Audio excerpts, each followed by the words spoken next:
João capítulo 8. O verso de número 1 ao 11 é o que nós vamos ler em nome de Jesus.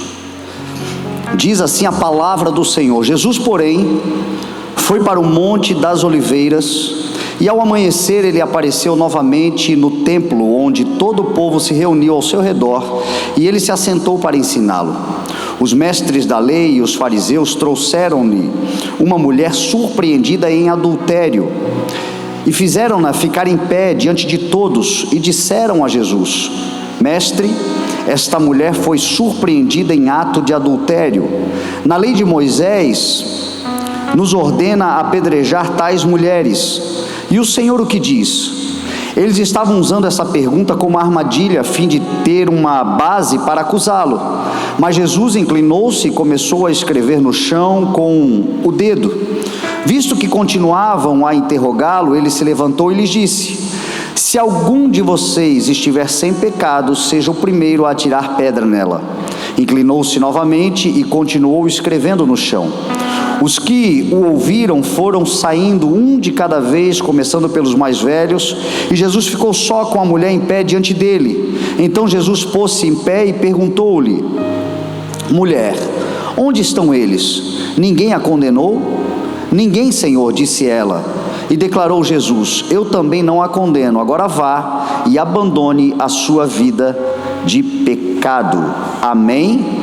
Pai, obrigado, Senhor, por mais esta oportunidade que temos de estarmos congregados como tua igreja, abrigados num local seguro, num local confortável.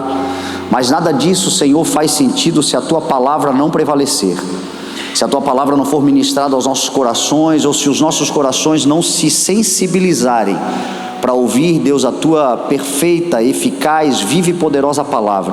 Então nós oramos, Senhor, em nome de Jesus, que não haja pensamentos que obstruam o nosso entendimento quanto à tua palavra, que não haja ansiedade dentro dos nossos corações, que haja uma pacificação generalizada e uma audiência, Senhor, com todo o coração inclinado para ouvir o que o Senhor tem a falar aos nossos corações, porque disso dependemos, Senhor. A tua palavra certamente é a fonte de água que mata a nossa sede num calor de deserto. A vida tem sido, Senhor, muitas vezes escassa, mas a tua palavra é alimento, é nutrição, é tudo o que precisamos, e nela depositamos a nossa esperança, em nome de Jesus. Amém. Graças a Deus. Amém. Bom, nós estamos refletindo hoje num texto muito conhecido da palavra de Deus, um texto que certamente muitos já leram ou ouviram mensagens sobre, e que conta a história de uma mulher que foi surpreendida num ato de adultério e trazida até Cristo para que Jesus lhe desse uma sentença. Mas existe um contexto que envolve essa história, e o contexto ele se apresenta nas primeiras frases, no primeiro versículo desse capítulo 1 de João, quando diz que Jesus, porém, foi para o Monte das Oliveiras e ao amanhecer retornou ao templo para ensinar o povo. Jesus estava em Jerusalém, e Jesus estava no auge da festa das cabanas. Em João capítulo 7, a Bíblia Sagrada vai dizer que Jesus estava na Galileia quando os seus irmãos, que não criam nele, de forma pejorativa, disseram: se o que tu estás fazendo vem de Deus, você precisa se mostrar ao mundo, então é importante que você vá para Jerusalém e se apresente diante de todos. E Jesus, percebendo a má intenção e percebendo a incredulidade dos seus irmãos, disse a eles: vão vocês, porque para vocês toda hora é hora, mas a minha hora ainda não chegou. Todavia, diz a palavra, que depois que eles partiram, Jesus subiu só. Jesus subiu refletindo, Jesus subiu pensando, Jesus subiu longe dos incrédulos, Jesus subiu cumprindo um propósito. Muitas vezes é melhor só do que mal acompanhado. É melhor você estar só do que você estar com pessoas que não creem, que não somam, que não acrescentam, que não trazem, que não beneficiam, que não contribuem para o propósito de Deus na sua vida. E Jesus fez isso. Jesus não tinha problema nenhum com a solitude, Jesus não tinha problema nenhum em andar sozinho quando necessário, e assim ele foi. Só que diz a palavra que no auge da festa, quando a festa estava na metade, quando a festa estava literalmente bombando, muita gente que veio para Jerusalém, o centro religioso dos dias de Cristo em Israel, Jesus se levanta na metade da festa e começa a ensinar. Aqui tem algo que a gente pode chamar de uma contravenção, no sentido, não porque Jesus estava pecando, mas no entendimento dos líderes religiosos, dos chefes, dos fariseus e das autoridades religiosas daquela época, os mestres da lei e o sumo sacerdote. Jerusalém era, como eu disse para você, o centro religioso daquela época. O templo de Jerusalém era um lugar visitado não apenas por Israel, mas o mundo inteiro. Tanto é que em Atos capítulo 2, quando é chegado o dia de Pentecostes, a Bíblia diz que haviam judeus de todas as nações da terra, daquele tempo, as nações daquele tempo estavam todas em Jerusalém, porque o mundo inteiro vinha para Jerusalém para adorar a Deus no templo. E Jesus então se levanta para ministrar, para pregar, para anunciar, e aquilo confrontou a religião, confrontou de tal forma que alguns fariseus tentaram prendê-lo, não conseguiram, ninguém pôs a mão nele, porque a sua hora não era chegada, mas tentaram prender. Não contentes com o que estavam tentando fazer, agora os mestres da lei daquele templo e daqueles dias chamaram a guarda para que a guarda fosse prender Jesus. Jesus se levantou para ministrar, Jesus levantou-se para proclamar o reino, Jesus levantou-se para sarar, para libertar pessoas, para expulsar demônios, para curar enfermos, e o que ele recebeu foi um mandado de prisão. E é muito fácil entender isso. Imagina nos dias de hoje, você se levantar para pregar no lugar mais religioso da terra. O centro da religião do cristianismo na terra é o Vaticano, lá em Roma. Se você se levantar para pregar lá, certamente a guarda suíça, papal, pontifícia, vai chegar diante de você, vai te pegar pelo colarinho e vai te prender, porque lá já está estabelecido quem pode e quem não pode pregar. Lá já está determinado. Ninguém que não for do clero, ninguém que não for da religião, ninguém que não for autorizado pode se levantar para ministrar. E foi isso que fizeram com Jesus Cristo, tentaram prendê-lo. Só que acontece algo extraordinário aqui. O texto diz que os guardas vieram sem Jesus aos sacerdotes, e quando eles chegaram até os sacerdotes perguntaram: por que vocês não trouxeram ele? Por que vocês não prenderam ele? Vocês saíram daqui com uma palavra, com uma missão, com uma ordem: vão e prendam-no. E quem é da área de segurança, quem é da polícia, quem é militar, quem é a autoridade constituída, sabe que ordem se cumpre. Mas eles voltaram sem Jesus, e a palavra que eles deram para os sacerdotes foi extraordinária. Eles disseram o seguinte: olha, nós fomos para prender. Mas ele começou a falar, ele começou a pregar, e quando ele começou a pregar, nós identificamos que ninguém fala como ele fala. Não conseguimos prendê-lo. E a verdade é que isso se manifesta até hoje. Se você abrir o teu coração para Jesus falar, ninguém fala como Jesus fala. Se você abrir o teu coração para o Evangelho, ninguém fala como o Evangelho fala. Ninguém fala ao teu coração como a palavra de Deus fala. E a palavra de Deus é poderosa para transformar, para converter, para constranger, para libertar. Se nós atentarmos os nossos ouvidos, o Senhor vai falar conosco. E ainda que a nossa intenção seja completamente conturbada, pervertida, amaldiçoada, ainda que seja contrária à vontade de Deus, se nós permitirmos Jesus falar, Ele muda o nosso coração. O texto vai dizer em Lucas capítulo 13 que certa vez Jesus Cristo estava ministrando lá na Galileia, e lá na Galileia havia um poder, não apenas religioso, mas também governamental. O poder de Herodes era o poder político, era o poder judicial, era o poder da estrutura humana, era o poder que representava Roma na Galileia. E certa vez os mestres da lei disseram para Jesus assim: ó, saia daqui e vai embora, porque Herodes quer matar você. Jesus estava sendo uma ameaça não apenas para a religião, A religião tinha medo de Jesus, e o texto vai dizer, a Bíblia vai dizer que mataram Jesus porque Jesus ameaçava, eles se sentiam ameaçados no seu lugar, o seu lugar de privilégios, o seu lugar de honra, o seu lugar de exaltação, o lugar que eles tinham. Eles começaram a ver Jesus os curando, fazendo milagres, ministrando a palavra, e o povo seguindo Jesus. O poder religioso começou a pensar: ele vai tirar o nosso conforto, vamos matá-lo. Mas não apenas o poder religioso, o poder também político começou a temê-lo, porque Jesus andava com uma multidão, e todo o poder político teme a multidão. O poder judicial teme a multidão, os poderes temem as multidões, porque está lá na nossa Constituição Federal: todo o poder emana do povo, que exerce por meio dos seus representantes eleitos. Mas uma nação que se une, uma nação que se levanta, um povo que se ergue, todos temem. E Jesus estava conduzindo uma multidão, e aquilo estava virando uma ameaça. Então foram dizer a ele: olha, Herodes quer te matar, sai daqui, foge, vai embora. Qual foi a resposta de Jesus para eles? Vão dizer àquela raposa: eu vou expulsar demônios e curar os enfermos e todo o povo, hoje e amanhã, e ao terceiro dia eu terminarei o que eu tenho que fazer.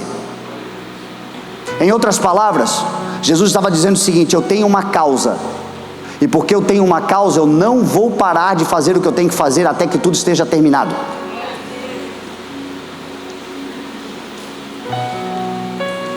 É isso que está faltando para muitos de nós. Um homem e uma mulher que têm uma causa são poderosos. Alguém que escolheu algo que é relevante, que é necessário, que é importante, uma causa nobre, uma causa justa, uma causa necessária, esta pessoa se torna poderosa. E a maior parte das pessoas que nós conhecemos que desistem das coisas que intentam fazer, se empolgam, começam, lançam-se, vão, mas na primeira tribulação abandonam, na primeira perseguição largam, no primeiro desânimo desistem. E tudo isso é porque de verdade não tem uma causa. Porque quando eu e você tivermos uma causa no nosso coração, um propósito, e ambicionarmos ele, ninguém nos para até que tudo esteja pronto. Todos nós aqui já vivemos uma experiência particular, pessoal, de termos uma determinação em alguma coisa. Talvez seja essa pessoa que está do teu lado aí, a tua esposa. Você é feio desse jeito, mas você se determinou: eu vou conquistá-la, e conquistou. Você tinha uma causa, e quem tem uma causa é poderoso. E é isso que nós precisamos, e é isso que nós aprendemos com Jesus. Jesus estava determinado. Jesus declarou: vão dizer, eu não vou parar até que tudo esteja completo, eu não vou parar até que tudo esteja terminado, eu não vou parar até que tudo esteja concluído. E o Senhor nos ensina sobre isso, que a perseverança é a porta da salvação. Aquele que perseverar até o fim será salvo. Aquele que determinar no seu coração, aquele que escolher algo poderoso e relevante. Eu vou dizer para você o que é um propósito. Um propósito é algo que você escolhe viver por ele, decide, toma uma decisão de fato consciente, racional, e voltar atrás não é mais uma opção. Você escolhe algo para viver e está disposto até a morrer por isso. Isso é uma causa. Agora, tem gente gastando energia com causas fúteis. Tem gente gastando energia com coisas transitórias. Tem gente que se coloca na obstinação, acreditando ser uma causa, algo transitório, algo irrelevante, algo simplesmente natural e humano, algo que vai acabar mesmo antes de você concluir a tua jornada na terra. Qual era a causa de Jesus? A causa de Jesus era algo que dizia respeito a ele, mas era algo que dizia também respeito a gerações, e é algo que diz respeito à eternidade. É para isso que nós somos chamados. Jesus, por causa do que ele determinou se fazer, foi-lhe dado um nome que está acima de todo nome. Ao nome dele se dobra todo o joelho, nos céus, na terra e debaixo da terra. Jesus foi beneficiado particularmente pela atitude que ele tomou, de se tornar o Cordeiro de Deus que tirou o pecado do mundo, de se entregar por nós. Ele, por causa da atitude que ele tomou, acerca do que ele fez, ele hoje é o Rei de toda a terra, o Senhor de todos os senhores. Um benefício pessoal, mas não foi exclusivamente pessoal, porque uma causa genuína não é exclusiva, não é individual, não é só de um. O que Jesus Cristo fez nos deu a salvação, nos tornou co-herdeiros de todas as promessas, nos colocou assentados com ele em seu trono de glória. Jesus disse: aquele que vencer e fizer a minha vontade até o fim, também se assentará no meu trono comigo, como eu venci, assentado no trono do meu Pai estou. A palavra vai dizer que por causa do que Jesus Cristo fez, nós também somos filhos, herdeiros de Deus e co-herdeiros de Cristo Jesus em todas as promessas realizadas, porque o que Jesus Cristo fez foi por ele, foi geracional, mas é também eterno. Porque um dia nós vamos entrar na glória celestial com o Senhor. Aquele que tem uma causa até a morte já morreu. Porque aquele que tem uma causa, aquele que tem um propósito de vida, aquele que decidiu andar por algo relevante, que edifica e que transforma vidas, não só a sua, mas gerações, porque é para isso que nós somos chamados. As tuas gerações serão benditas por causa da causa que você resolveu lutar. Aqueles que virão depois de você, os teus filhos serão abençoados. Você vai comer os melhores frutos dessa terra, mas quando você partir dessa terra, os teus também continuarão a serem beneficiados por conta da atitude que você tomou de lutar por algo que fosse relevante. Não apenas por você, não apenas pelo próprio umbigo, não apenas pela própria vontade, mas por uma coletividade. E eterno, é óbvio. Porque para aqueles que têm causa, a morte já morreu. A morte não é o fim, a morte é um portal, é uma passagem de agora para a vida eterna. É isso que aconteceu com Cristo. É isso que o Senhor espera que aconteça conosco. Você sabe uma causa que vale a pena você lutar? A tua família, teu casamento, a vida que o Senhor colocou do teu lado para você compartilhar, repartir, tornar-se uma só carne. Os filhos que o Senhor te deu, é uma causa pela qual lutar, porque os filhos são a herança do Senhor, um presente que Ele nos dá. A profissão que você tem, se você entender que a tua profissão não é apenas pelo pão de cada dia, não é apenas pelo lucro, mas é também para a transformação de vidas, é também para a edificação do reino, é também algo para aqueles que virão depois de você, é também algo para continuar até que o Senhor volte, promovendo, edificando, construindo. Isso é uma causa. O ministério que o Senhor te deu,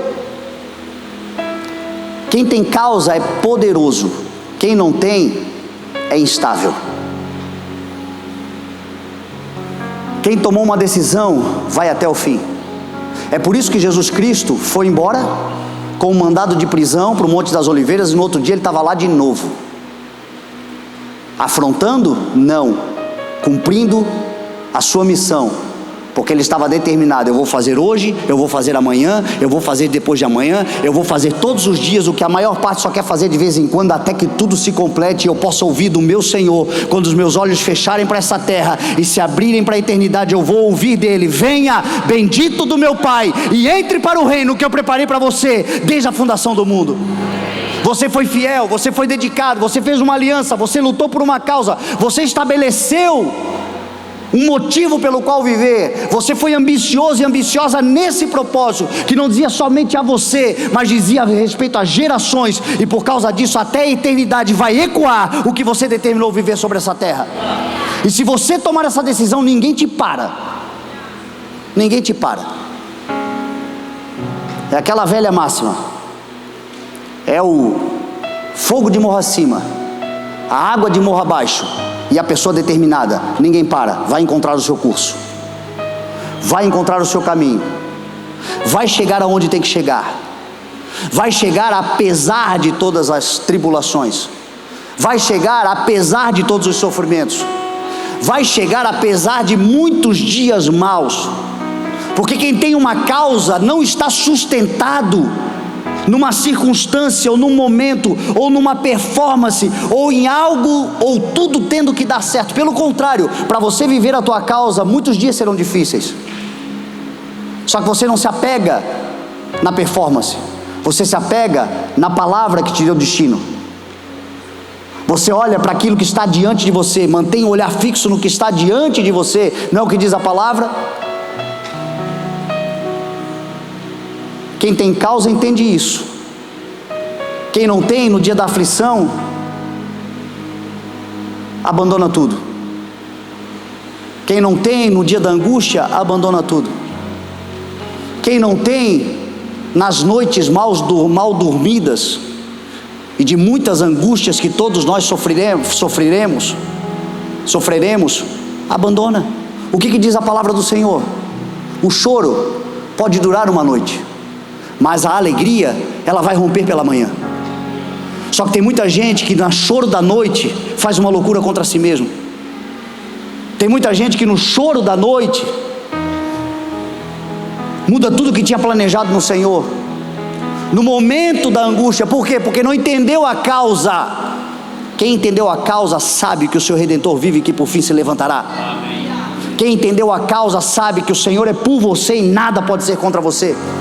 Quem entendeu a causa sabe que todas as coisas cooperam para o bem daqueles que foram chamados, que amam o Senhor, foram chamados de acordo com o seu propósito. Troca a palavra propósito por causa.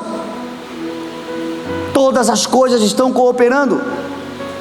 Quem tem uma causa não tem crise de identidade,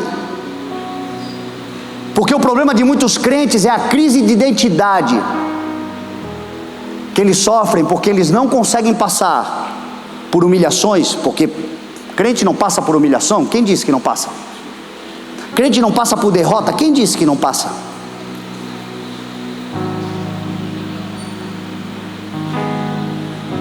Crente não passa por tempestades? Quem disse que não passa?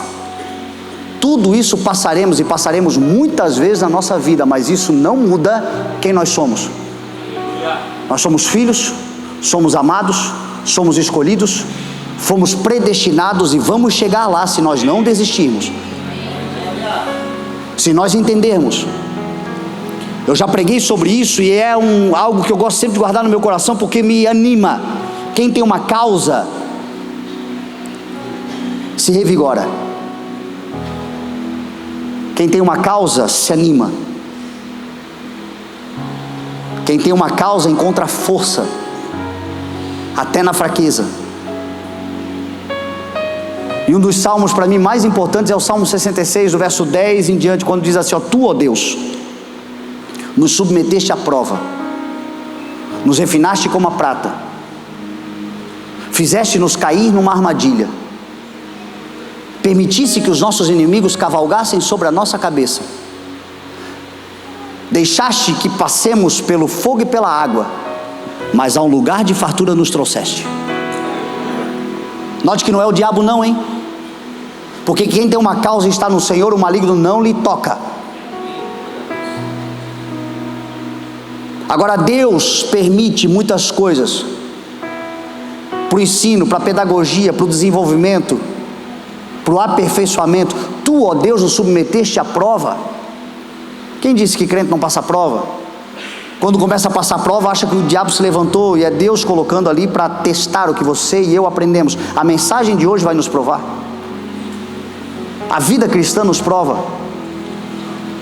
Às vezes a ignorância, como eu sempre falo, é uma bênção, porque na ignorância Deus não considera. Agora na revelação vem a responsabilidade de viver conforme aquilo que recebeu.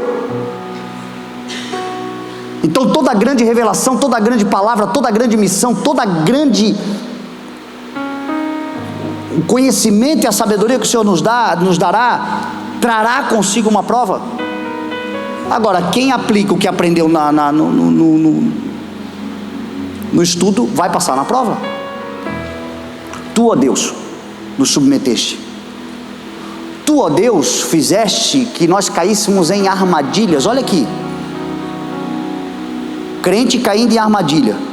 situação impossível de ser resolvida. Por que será? Porque apesar de dizer que confiamos em Deus, muitos de nós ainda somos muito autossuficientes, essa é a verdade. Apesar de dizer que a palavra do Senhor é genuína e comprovadamente pura e verdadeira, na hora de ter que tomar decisão, a gente faz qualquer coisa menos abrir a palavra para saber o que o Senhor quer.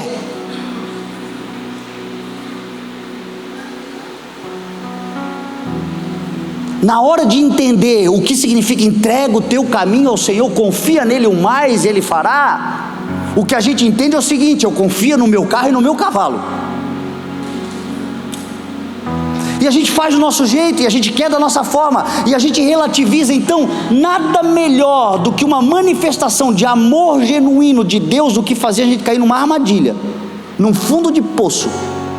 Porque o fundo de poço é o lugar onde você só pode olhar para cima e talvez pedir socorro, não para um Deus que está se alegrando com o teu sofrimento, mas um Deus que está te ensinando: confia no Senhor e dependa dele em todos os momentos da tua vida. A gente cai em armadilhas muitas vezes por causa disso. Nos refina como a prata.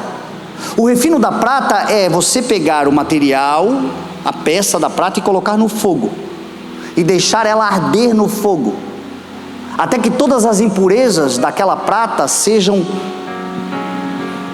retiradas, arrancadas da prata. Há quem diga que um ourives faz isto com a prata, e o ponto de purificação é quando o seu reflexo reflete na prata. Talvez seja por isso que o fogo ainda não apagou e está esquentando cada vez mais, porque tem muita impureza ainda para sair. A gente está no fogo, mas ainda está amaldiçoando. A gente está no fogo, mas ainda está murmurando. A gente está no fogo, mas ainda está falando palavrão. A gente está no fogo, mas ainda está xingando todo mundo. A gente está no fogo, mas ainda está olhando para o céu dizendo: Senhor, cadê tu? A gente está no fogo, só que vai chegar uma hora que o reflexo daquele que nos colocou no fogo vai surgir em nós. E quando o reflexo dele surgir em nós, a gente sai desse fogo. E não é o diabo, é Deus. Permitisse que os nossos inimigos cavalgassem sobre a nossa cabeça. Aqui é derrota, é só vitória, é só vitória. O crente não só. Aí o inimigo vem e cavalga sobre a cabeça. Não é só perder, é perder e ser humilhado. A gente passa por isso também. Muitas vezes a gente perde batalhas, e isso não tem a ver com o inimigo prevalecendo, não. Tem a ver com o Senhor talvez reajustando rotas, tal como o povo de Israel, que o Senhor disse: não vai enfrentar agora aquele povo, e eles: não, nós vamos porque o Senhor é conosco. Foram e perderam, porque o que nos garante a vitória não é a nossa força, não é a nossa capacidade, não é a nossa sabedoria, não é a nosso armamento. O que nos garante a nossa vitória é o Senhor ir adiante de nós, batalhando as guerras que Ele quer que guerreemos. Tem muitas guerras desnecessárias. Tem muitas guerras que nós mesmos criamos, que não era para nós estarmos criando. Pelo contrário, nós somos um povo de pacificação, de reconciliação. Existem sim momentos de batalhas espirituais. A nossa guerra não é contra a carne, não é contra sangue, não é contra nada que seja natural. Nossa guerra é nas regiões celestiais. Mas em muitas e muitas batalhas que nós estamos enfrentando, não era nem para a gente estar ali. E aí o Senhor permite muitas vezes que o inimigo não só vença, mas nos humilhe. Mas ainda assim não seremos destruídos. É como disse Paulo: abatidos sim, destruídos não, porque a um lugar de fartura o Senhor nos levará. O Senhor fazendo isso conosco. Agora, quem é que vai passar por tudo isso? Quem tem causa. Quem não entendeu ainda o que é missão, o que é propósito, o que foi chamado para fazer. Ou pior, porque eu desconfio pelo silêncio da casa que a maior parte das pessoas aqui tem plena consciência do que foram chamados para fazer. Eu não estou falando para uma igreja indouta, eu não estou falando para um povo ingênuo, eu não estou falando para pessoas que desconhecem. A maior parte de nós já sabe o que foi chamado para fazer. O problema é que não tornou isso uma causa ainda. Não tornou isso a missão de vida ainda, não tornou isso a razão de existência ainda, não tornou isso ainda o maior valor que tem para a construção e edificação de si mesmo, de gerações e para a eternidade. Mas quando entender, todas essas coisas acontecerão, porque existir é sofrer, estar na vida é passar por muitas tempestades, mas em nenhuma delas seremos abalados. Em todas elas nós entraremos e sairemos mais do que vencedores em Cristo Jesus, porque nós estamos olhando para além delas em todo o tempo, sabendo que o fim das coisas é melhor do que o seu princípio, e o paciente é melhor do que o orgulhoso. Esses versos são só motivacionais para quem se emociona, mas para quem tem causa, ele vem e ele se torna uma âncora, uma rocha sobre a qual a gente coloca os pés, e uma capacidade de nos problemas e nas dificuldades atravessarmos até que aquela noite de choro passe e a alegria se irrompa pela manhã. A caminhada do justo é como a luz da aurora, que vai clareando pouco a pouco, até tornar-se dia perfeito. Tem gente que não tem paciência para esperar o pouco a pouco e o processo do Senhor. O pouco a pouco de Deus não significa Deus fazendo de vez em quando, significa Deus fazendo processualmente para que a gente possa de fato amadurecer. Então você já está clamando talvez pelo dia perfeito, pelo sol do meio-dia, pelo sol da justiça brilhando, trazendo cura sobre as suas asas, te fazendo sair e correr como um bezerro solto do curral, como diz a profecia. Mas antes desse sol raiar no alto de todo o seu esplendor, há de se clarear pouco a pouco, e só quem tem uma causa vai conseguir suportar o dia clareando aos poucos.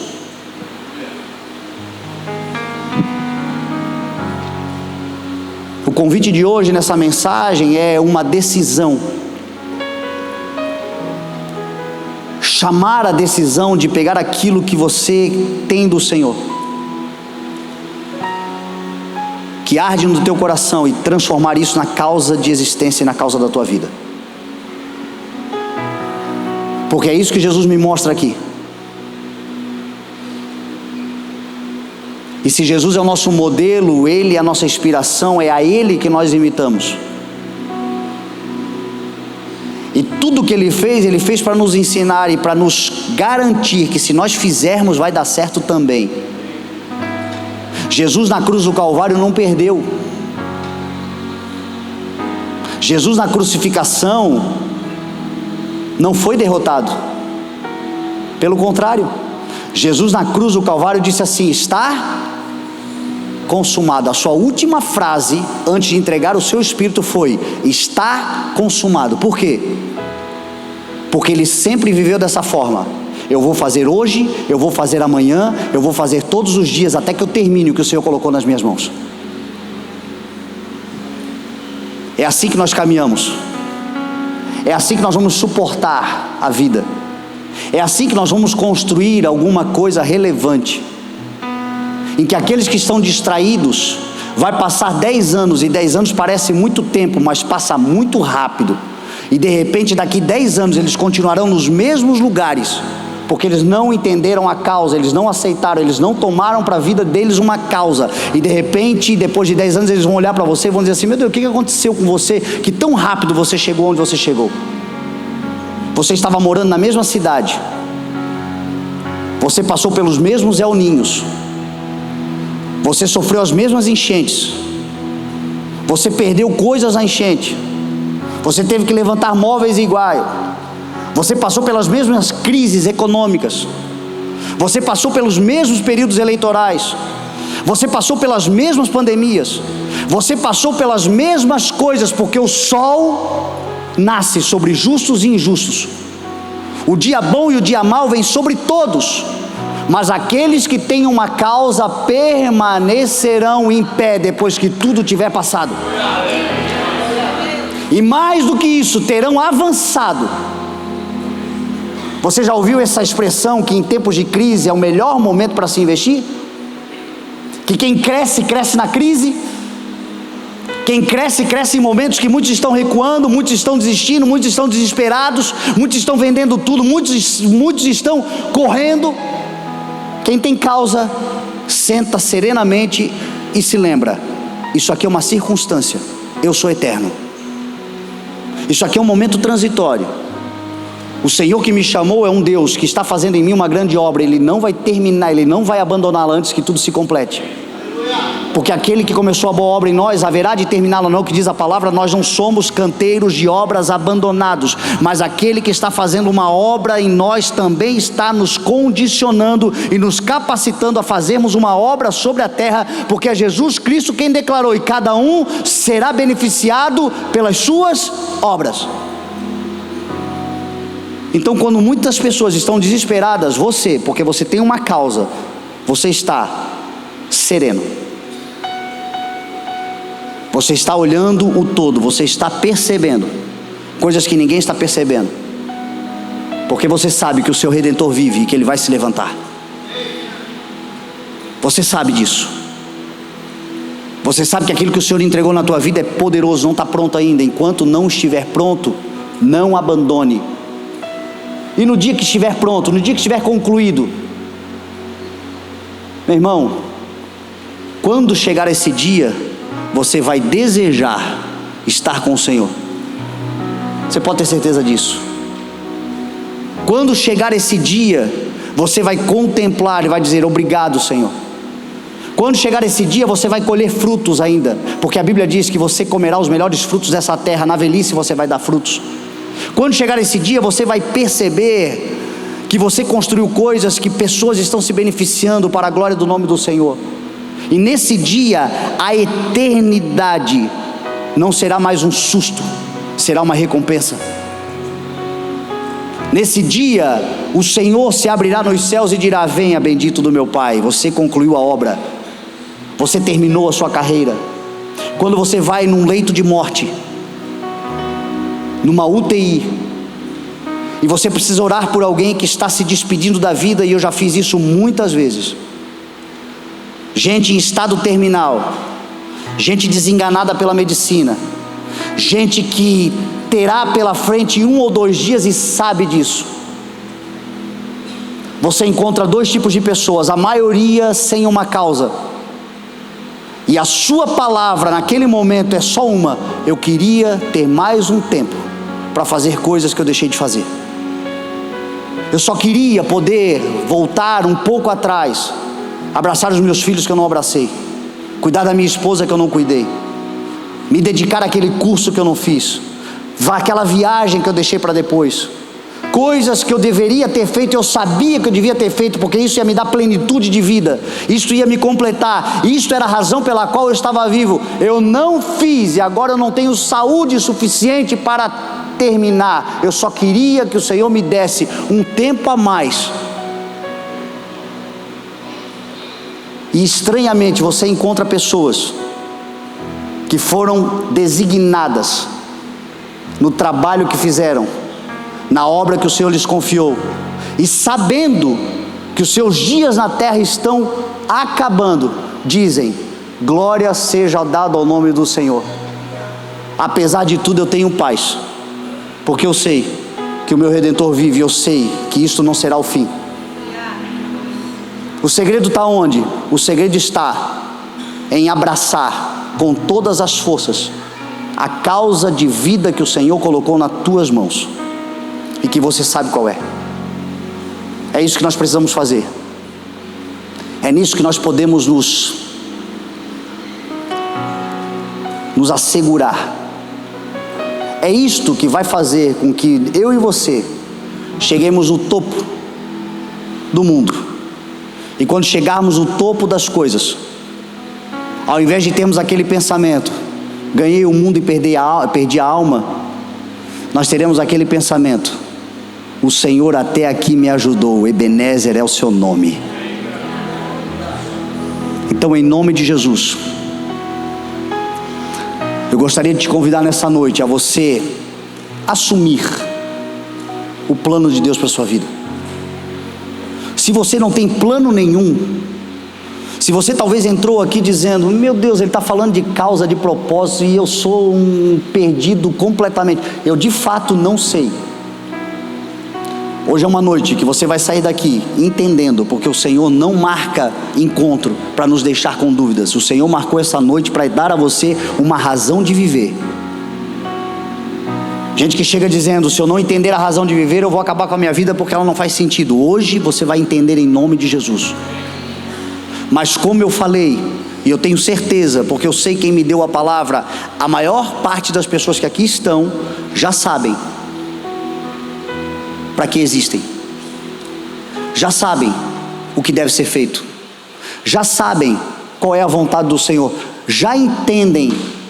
A única questão é que não assumiram como uma causa de vida. E o Senhor hoje te convoca dizendo: filho, a minha vontade é boa, é perfeita e é agradável. E na hora que você escolher algo para viver, você vai ser poderoso sobre essa terra. Na hora que você entender que o que eu te dei é precioso, você vai construir algo que você vai se beneficiar. As tuas gerações serão benditas, e a eternidade ecoará o que você fez sobre essa terra. Porque é para isso que nós somos chamados. Nós somos chamados para viver para a glória do Senhor, mas somos chamados também para deixar um rastro de inspiração para aqueles que virão depois de nós. E o testemunho da nossa vida vai dar a eles norte e orientação, para que eles possam viver também uma causa poderosa, construírem um legado, continuarem em gerações benditas. E a nós a eternidade está reservada como para aqueles que são fiéis, e o Senhor dirá: venha e se assente, venha e beneficie, venha e usufrua de tudo que eu preparei, o que olho não viu, o que ouvido não ouviu, o que mente nenhuma imaginou, o que o Senhor preparou para aqueles que o amam. E a palavra é clara: quem ama é aquele que obedece, quem obedece é aquele que entendeu qual é a sua causa e diz: eu vou viver por ela. E eu vou um pouquinho mais além. Quem não entender isto, quem não se determinar a viver por isto, o mundo nos próximos tempos, e não vai demorar muito, vai se tornar intragável, inabitável, impossível de viver, porque os dias são maus. As coisas estão cada vez mais caminhando para uma perversidade, um aumento de maldade e de perversidade. Jesus disse que os dias que antecedem a sua volta são dias semelhantes a Sodoma e Gomorra e semelhantes aos dias de Noé. Não pense que vai melhorar, vai piorar. Mas vai piorar ao ponto de ser inóspito para quem não tem causa. Quem tem causa vai se levantar como uma flor que brota no asfalto, vai erguer a sua cabeça para o alto, vai dizer assim: a minha redenção está próxima. Só quem tem causa, meu irmão, só quem tem determinação, só quem recebeu do Senhor e diz assim: eu vou adiante, eu vou fazer todos os dias como Jesus fez. Vão dizer aquelas raposas: não me importa a opinião dos outros, não me importa o que estão dizendo, não me importa o que estão falando, não me importa as ameaças, não me importa as humilhações, não me importa a incredulidade, não me importa o deboche. Vão dizer a quem quer que queira ouvir: eu vou fazer hoje, vou fazer amanhã, até que eu termine tudo que devo fazer, para a glória do nome do Senhor. E o Senhor te promete: haverá uma recompensa dos justos, benditos e fiéis sobre essa terra, porque esta é a palavra do Senhor. É nisso que cremos em nome de Jesus. Você crê nessa palavra?